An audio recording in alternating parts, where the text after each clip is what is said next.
Hi friends, ఈరోజు మా పిల్లల కోసం చేసిన లంచ్ చూస్తారా? ఇదిగోండి వేడి వేడి అన్నం. ఏంటి సగం అన్నం లేదనుకుంటున్నారా? అయితే మా పెద్దమ్మ ఏంది ఈరోజు అమ్మ చింతపండు పులిహార చెయ్యమ్మ, చాలా బాగుంటుంది, తిని చాలా రోజులు అయింది అని చెప్పి అందనమాట.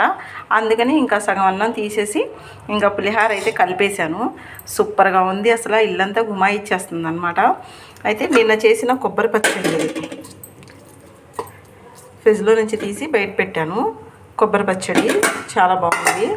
అయితే ఇవాళ ఫేవరెట్ కర్రీ ఏంటో శనగపప్పు క్యాబేజీ అనమాట. చాలా బాగా చేశాను, అసలు చాలా మంచి వాసన అయితే గుమాయిచ్చేస్తుంది. ఇది మా పెద్దమ్మాయి తినదు, అందుకని పులిహార చేయమంది. ఏం కర్రీ వండాలన్నా సరే పిల్లలు వెళ్ళే ముందే డిసైడ్ చేసుకుంటాం అనమాట. ఇది వండు అని చెప్పేసి పిల్లలు అంటారు, వాళ్ళ ఇష్టాసారంగానే వండుతాను. సో తను పులిహార తినింది, నేను మా అమ్మాయి అయితే క్యాబేజీ శనగపప్పు కూర అయితే తింటాం అనమాట. మా కర్రీస్ నచ్చితే ఒక లైక్ చేయండి, షేర్ చేయండి.